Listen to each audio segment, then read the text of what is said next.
जय हिंद दोस्तों, एक बार फिर से आप सभी का मैं वेलकम करता हूं। DSSB और KBS की इंग्लिश की एक सीरीज और ऐड कर रहा हूं मैं। उस क्लास में आप सभी का फिर से वेलकम करता हूं। तो चलिए क्लास की हम शुरुआत करते हैं पहले क्वेश्चन से। हमारा पहला क्वेश्चन है, which of the following phrases has determiner in it. यानी कि किसमें जो है, जो इन चारों में से किसमें, किस फ्रेज में डिटर्मिनर है। डिटर्मिनर होता क्या है, जैसे ए, एन, द, ये डिटर्मिनर होता है। तो किस में डिटर्मिनर है, अब मुझे लगता है कि कोई ऐसा बच्चा नहीं होगा जो इसको बता नहीं पाएगा। देखिए थर्ड नंबर में द हमें दिख रहा है, तो द जो सेंटेंस की शुरुआत में जो लगा रहे हैं उसे हम डिटर्मिनर कहते हैं। ठीक है, तो यहाँ द देखिए यूज हुआ, इस तरह ये डिटर्मिनर हो जाएगा। दूसरा नंबर क्वेश्चन है, which one of the following can have the determiner an. अब इसमें बताना है कि एन जो डिटर्मिनर है वो कौन फॉलो कर सकता है, उसे हमें बताना है। ठीक है, तो क्या एक्टिविटी होगा, सोच के बताइए। Healthy, strong, injurious. देखिए यहाँ पे आई है इंजीरियस, ठीक है, और एक्टिविटी है। आप ध्यान सुने होंगे कि एक्टिविटी एन एक्टिविटी होती है। क्या होती है? An activity. तो हमारा पहला ऑप्शन जो है ये फॉलो कर रहा है। तीसरा प्रश्न है, there are dash rooms in his hotel that mine. यानी कि देयर आर, अब देयर आर के बाद हमें भरना है less, fewer, less, lesser, few. यानी कि मतलब है कि कम से मतलब है। देयर आर मतलब कुछ ही रूम्स हैं इन हिज होटल, उसके होटल में। देन मेरे, यानी कि माइन, देन मेरे, यानी कि मेरी तुलना में उसके यहाँ कम है। यही बात यहाँ हो रही है। अब भरना क्या है वो बताना। देखिए फीवर होगा, जब भी हम ये रूम्स की बात करेंगे, होटल्स के रूम्स की बात करेंगे, हम ऑफ फीवर लगाएंगे। क्या लगाएंगे? ऑफ फीवर लगाएंगे। क्यों लगाएंगे? देखिए अगर यहाँ तुलना नहीं रहती तो हम फ्यू लगा लेते हैं, लेकिन आप ध्यान से सुने होंगे कि एक होता है पॉजिटिव डिग्री, एक कंपैरेटिव डिग्री, एक सुपरलेटिव डिग्री, जिसको हम मोर, मच और मोस्ट से भी बनाते हैं। और हम जैसे कि फ्यू, फीवर, फीवेस्ट, एक गुड, बेटर, बेस्ट, ऐसे ही कुछ वर्ड्स होते हैं जैसे जिनके साथ ER और EST लगा के हम सुपरलेटिव और कंपैरेटिव बनाते हैं। तो यहाँ पे है ये कंपैरेटिव डिग्री, यानी कि कंपैरिजन हो रहा है, देन लगा है, तो यहाँ पे फीवर होगा। तो इस तरह ये क्वेश्चन मैं आपको समझाने का प्रयास किया हूँ। समझ में आओ तो जरूर क्लास को लाइक करिएगा। चलिए चौथा क्वेश्चन देखते हैं। उससे पहले मैं उन सभी साथियों से कहूँगा जो क्लास को वॉच कर रहे हो रेगुलर या पहली बार आए हों, जरूर क्लास को सब्सक्राइब, चैनल को सब्सक्राइब करिए, क्लास को लाइक करिए, जो भी दिक्कतें आ रही हों उसको कमेंट करिए। मैं आपके लिए यहाँ 24/7 अवेलेबल हूँ। मैं अपने स्तर से प्रयास सॉल्व करने का प्रयास करूँगा। चलिए चौथा क्वेश्चन देखते हैं।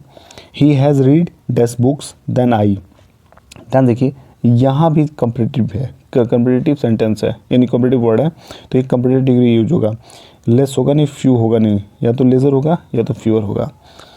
ही हैज़ लेज़र, लेज़र हो सकता है, नहीं होगा, क्योंकि लेज़र नहीं होगा बिल्कुल, लेस केवल वर्ड होता है, लेज़र नहीं होता है। तो इस तरह पे भी फीवर होगा।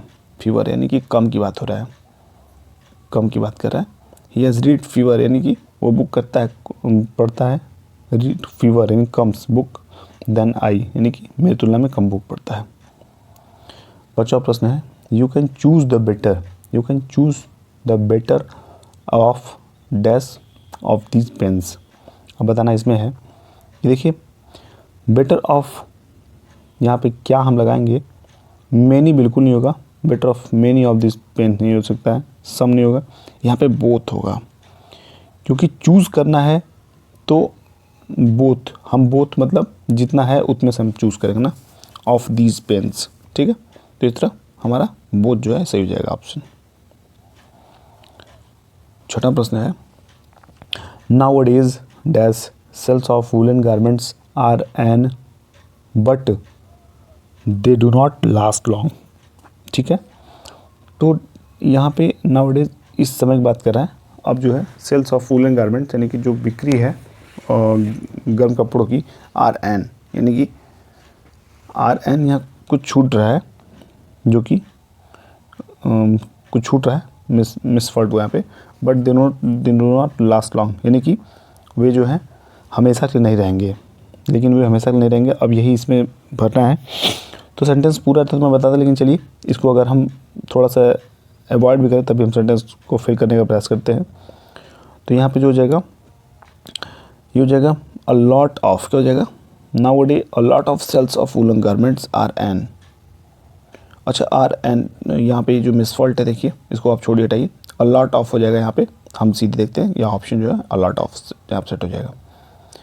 7 नंबर क्वेश्चन है every scientific invention has proved.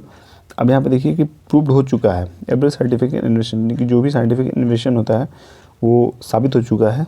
क्या साबित हो चुका है? मोर हार्मफुल, प्रूव्ड हो चुका है more harmful to society than beneficial. यानी कि ध्यान देखिए लगा हुआ है, तो मैंने कहा ना कि मोर मच जो होता है पॉजिटिव में आता है, मोर कंपैरेटिव में आता है, और मोस्ट जो होता है ये सुपरलेटिव में होता है। तो बेनिफिशियल मतलब लाभदायक से ज़्यादा ये नुकसानदायक है, इसी बात को यहाँ कहा जा रहा है। 8वां प्रश्न है, 8वां प्रश्न मैं कह रहा हूँ द लेम बॉय, यानी कि the lame boy tried to climb up the stairs without help.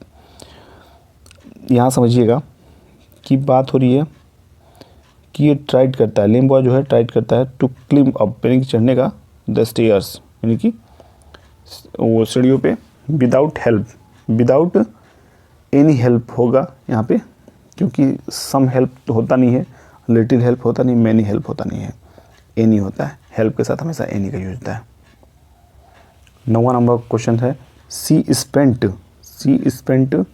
अब सी स्पेंट हमें बताना है कि मच होगा। देखिए मच जो होता है रुपी के सेंस में हम, मतलब पैसे के सेंस में हम मच का यूज नहीं करते हैं। ऑ फ्यू होता है, लिटिल, सॉरी ऑ फ्यू भी नहीं होता है, द फ्यू नहीं होते हैं। हमेशा जब भी यूज करेंगे लिटिल या द लिटिल का यूज करेंगे। क्या करेंगे?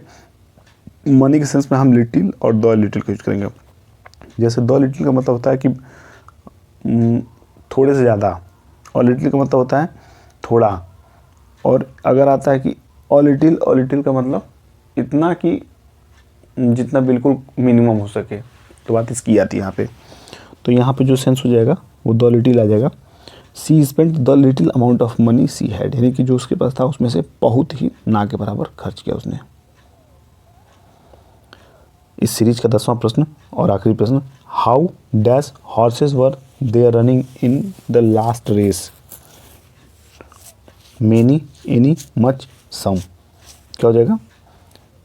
तो इसका सही ऑप्शन होगा मेनी। क्या हो जाएगा? How many horses were they running in the last race. तो जब भी हॉर्सेस की बात आएगी तो मेनी यूज होगा, ठीक है।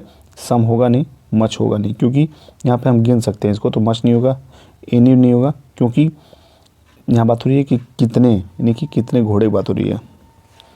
तो इस तरह यहाँ पे 10 जो सही हो जाएगा, 10 का जो है ऑप्शन मेनी से हो जाएगा। तो ये सब जो इम्पोर्टेंट क्वेश्चन हो सकते थे हम उनको यहाँ पे देखे हैं। ऐसे और सीरीज हैं जो आप कंटिन्यू रहेंगे जब तक कि पेपर आपका KBS और DSSB हो जाते हैं। तो फिर इसी उम्मीद के साथ विदा लेते हैं आपसे कि आपकी तैयारी बहुत अच्छी चली होगी। मेरी तरफ से ऑल द बेस्ट। आप तैयारी अच्छी करते रहिए जब तक कि पेपर हो न जाए।